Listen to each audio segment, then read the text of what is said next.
face-off between the Congress and the Bharatiya Janata Party. So in 2014 elections, the Congress was pretty much decimated by the saffron juggernaut and the Modi wave. The BJP managed to win 282 seats in 2014, while the Congress was reduced to just 44 seats. One of their lowest performance ever in the Lok Sabha polls. One would imagine that the multiple corruption charges that haunted the Congress government during the second UPA regime could have hurt the Congress party. Now, the coal scam, the CWG scam, Adarsh Ghotala, the chopper scam, you've heard of all of these in the build-up to the 2014 Lok Sabha polls. But apparently, the Congress party has found the real reason why they managed to lose the 2014 elections. And it's not the corruption or Rahul Gandhi's leadership to blame, but some international agencies. If you don't believe me, listen in. 5 वर्ष अगोदर म्हणजे 2004 मध्ये काँग्रेसला किती जागा होत्या 145 म्हणजे 2004 च्या 145 चा 5 वर्षात आकडा 206 पर्यंत गेला. आता हाच प्रवाह जर पुढे राहिला तर त्यांना 2014 मध्ये जे मोदी आले त्या वर्षी काँग्रेसला 250 जागा किमान मिळू शकल्या असत्या. 206 वरनं त्यांना खाली उतरवल्याशिवाय आपल्याला इथे नीट डावपेच करता येणार नाहीत हे समजून वागणाऱ्या ज्या संस्था होत्या त्या संस्थांमध्ये एक होती सीआयए आणि त्या सीआयएच्या संस्थेत बरोबर दुसरी संस्था होती महत्त्वाची म्हणजे Mossad इस्रायलची. So that was Kumar Ketkar, a senior leader and former member of parliament of the Congress party. He believes that the Congress was well on track to win 250 seats in 2014 elections, but was reduced to 44 seats only because of foreign intervention. He said several institutions were working against the Congress, and one was CI, one was Mossad, among the many. He says that agencies like CI and Mossad were involved, and it was due to these agencies that the Congress lost the 2014 elections, not because of Rahul Gandhi's leadership or the corruption allegations that haunted the UPA2 government. The BJP today is saying that this is not a case of foreign intervention, but delusion of the Congress party that's now going global. The excuses that have come to fore. These are the excuses that the Congress party has often cited, that the voters were bribed.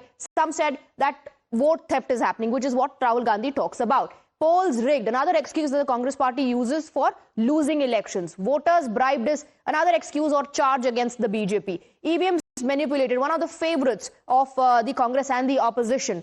And now Congress seems to have gone global. Let's listen into how there are political reactions coming in which are leading to a massive political face-off. पहली बात तो मैं Congress party से पूछना चाहता हूं, जैसे उनके बीएलए ये एसआईआर के समय घोड़े बेच के सो रहे हैं, क्या उस प्रकार कांग्रेस पार्टी की सरकार 2014 से पहले घोड़े बेच के सो रही थी? सरकार में तो वही थे.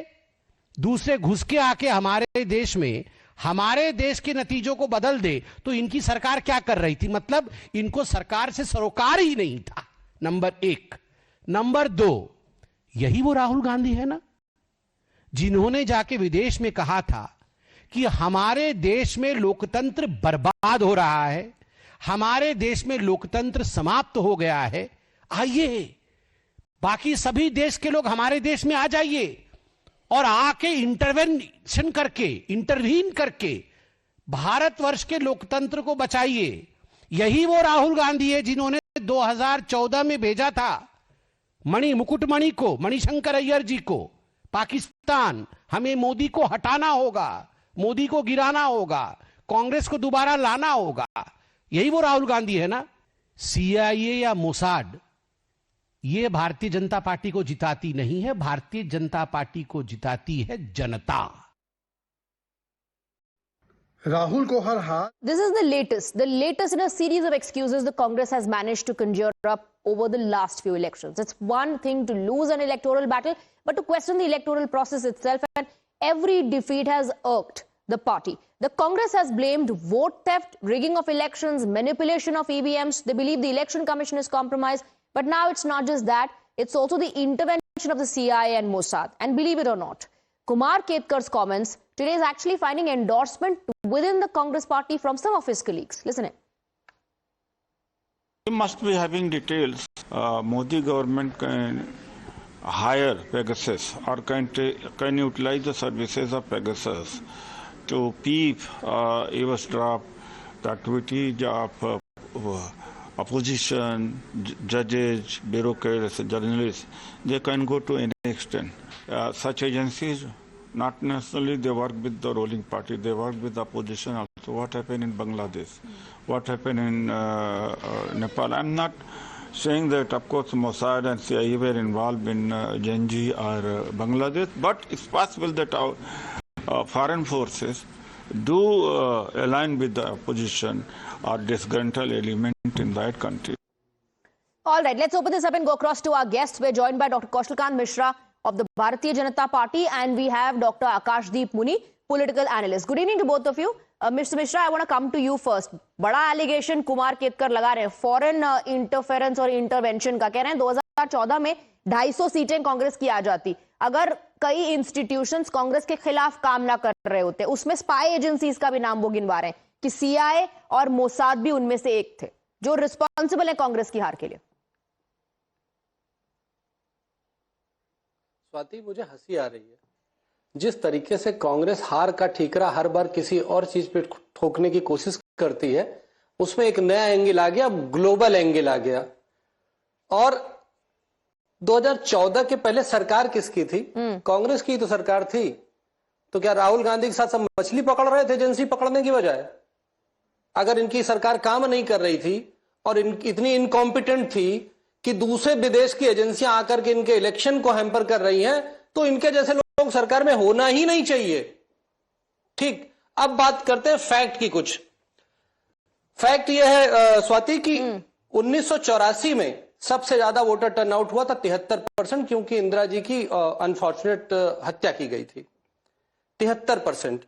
उस समय टोटल वोट हुए थे 28 करोड़, जो ग्रेजुअली 31 करोड़, फिर 28 करोड़, फिर 29 करोड़, फिर 39 करोड़, 38 करोड़। अगर हम कांग्रेस का ग्राफ देख रहे हैं तो हमेशा क्या होता है कि इमरजेंसी के बाद से इंदिरा जी का बढ़ा, फिर सबसे ज्यादा उसके बाद फॉल होना शुरू हुआ। फॉल होते समय फिर इंदिरा जी की हत्या हो गई, फिर वो फिर पीक आया, फिर राहुल गांधी को सबसे ज्यादा वोट बढ़े, फिर राहुल गांधी जी काम करने लगे, फिर फॉल होने लगा, फिर उसके बाद कोएलिशन गवर्नमेंट आ गई। आप समझिए गुजराल जी बने, मनमोहन जी बने, उसके बाद हमेशा अप एंड डाउन कांग्रेस के ग्राफ में रहा है। मैं डेटा के साथ बैठा हूं। हाँ। पिछले 2014 से लेके अभी तक, हाँ। 2014 में मोदी को देश ये मानता था, मोदी का फुल फॉर्म मैं दे रहा हूं, mission oriented development of India. It means Modi of 2014। और 2024 में मोदी का मतलब है making opportunities for developing India. और पहली बार आप बहुत दिनों से पॉलिटिकल चीजों में हैं, एंटी इनकम्बेंसी का टर्म हमेशा होता था जब कांग्रेस राज करती थी, जब मोदी जी नहीं होते थे। प्रो इनकम्बेंसी का टर्म पहली बार हमने तो सुना जब से मोदी जी की सरकार आई है। उसका रीजन यह है कि जैसा मोदी जी कहते हैं ना, हम दिलों को हैक करते हैं, ईवीएम को नहीं हैक करते हैं। देश की जनता का दिल जीतते हैं मोदी जी। हाँ। इसलिए मोदी जी की सरकार बनती है और राहुल गांधी मछली पकड़ते हैं। ये आप ईवीएम का एक्सक्यूज भी नहीं तय कर पा रहे हैं कि उनकी हार का क्या रीजन। एक्सक्यूज देने से पहले ही आप उसका डिफेंस दे रहे हैं। Let me bring in mister Muni, Akashdeep Muni. One second, एक minute. Akashdeep Muni, the Bharatiya Janata Party hitting back at the Congress says that it's your own leaders who've always asked for foreign interference and intervention. Manishankar Iyer Pakistan जाकर के कहते हैं कि मोदी की सरकार को बदल दो। Every time Rahul Gandhi is on a foreign tour or a foreign visit, he talks about the world paying attention to what's happening in India. Democracy weaken हो रही है। आप तो हमेशा foreign intervention को invite करते हैं देश में। नहीं, ये बहुत ही गलत स्टेटमेंट है। मणिशंकर अय्यर अभी कांग्रेस में नहीं है, सो उनके बारे में नहीं बोल सकता। And Rahul Gandhi never asked for foreign intervention. If you have the data you can quote it. He has never quote and quote foreign intervention की बात कभी उन्होंने की नहीं। और सेकंड बात ये कि जो कुमार केतकर जी बोल रहे हैं 2014 में सीआईए और केजीबी का इन्वॉल्वमेंट के बारे में, I per se have no factual data to support it, so I will not comment on that. But there has been previously data that KGB's involvement in 1967 and 1977 elections, CIA's intervention in 1970s elections, it is an open, but as per the Mitrokan declassified documents that are in public domain. Even LK Advani 2005 में उन्होंने एक press conference किया था जिसपे कि उन्होंने बात की थी ना कि ऐसा एक मिट्रोकन डीक्लासिफाइड डॉक्यूमेंट सामने आया है और उसके ऊपर उन्होंने बोला था कि ना कि इन एजेंसी के ऊपर इंडिया को एक्शन लेना चाहिए। अच्छा। तो ये बीजेपी जो आज वो बोल रही है कि ना कि ऐसा कुछ हो नहीं सकता, ये नहीं हो सकता, वो नहीं सकता, भाई पहले के अपने डॉक्यूमेंट्स को तो अपने नहीं, तो अगर एलके अडवाणी ये कह रहे हैं कि अगर एलके अडवाणी ने, जैसा कि आप कह रहे हैं, he cited those documents and said India should take action against these agencies, so who were these agencies helping back then when they were involved? Also, can Kumar Ketkar today provide evidence to the claims that he is making? And if not, then why is it that the Congress High Command is always silent on such controversial statements? या तो आप उनके साथ आइए, बोलिए yes we back him.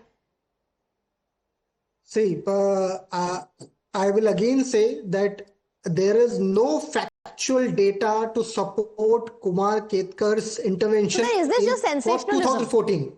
So is this just Listen to me. sensationalism? No, listen to me. For 2014, there is he might have data.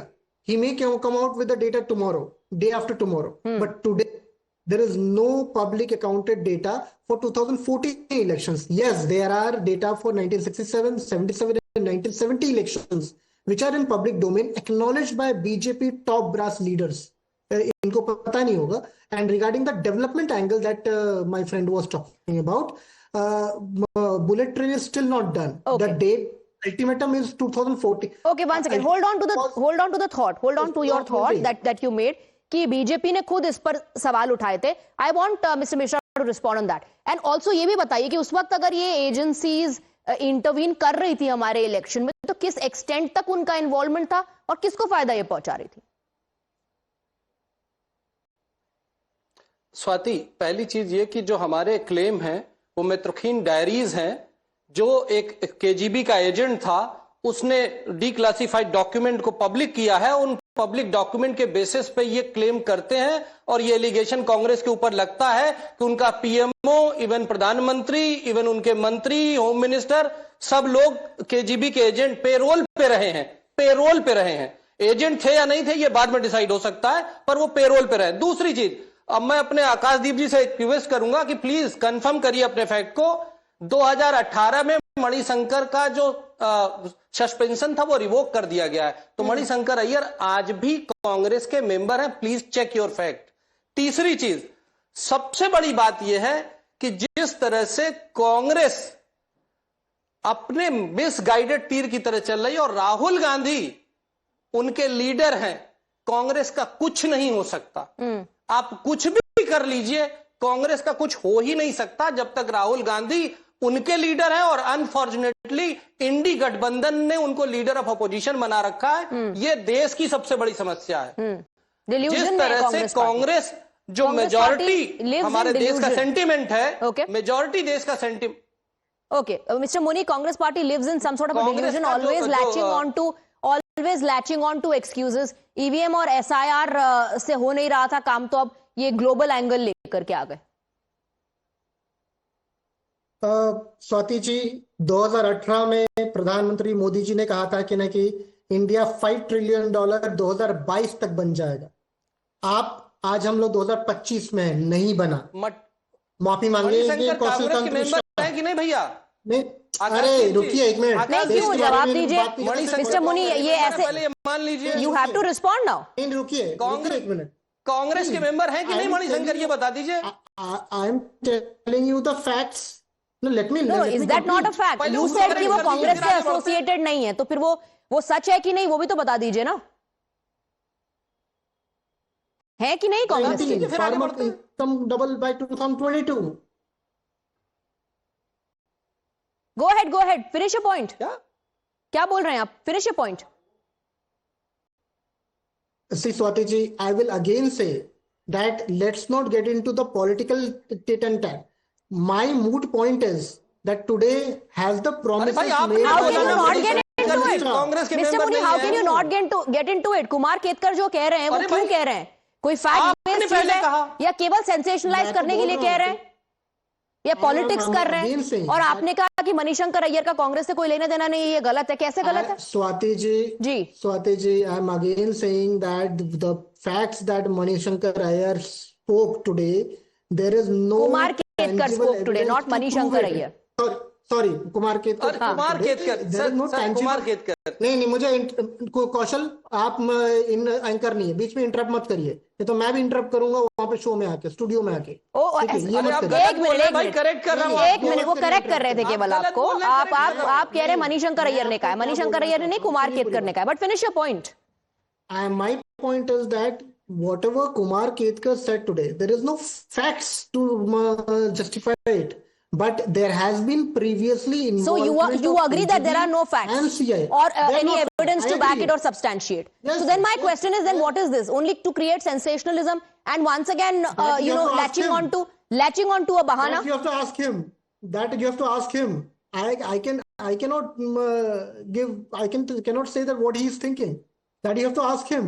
But what I can say is that there has been previous instances where KGB and CIA were involved in India's elections. That's and that has interesting. been So when documented you by talk about AK-Advani. instances that have happened, and I ask you a question on what Manishankar Aiyar said, you're very conveniently trying to distance and sideline Manishankar Aiyar by saying, "Kyare nahi, wo to Congress mein hai nahi." On being fact checked also, you know, Mr. Muni, one has to take a stand. The Congress party either has to say that no, we don't agree with Kumar Ketkar and this is an individual statement, let him prove, or pull him up for making such a statement. Is this just to create sensationalism and to grab some eyeballs, once again latching onto the Bahana brigade? Thank you very much, gentlemen, for joining us. बहुत बहुत शुक्रिया.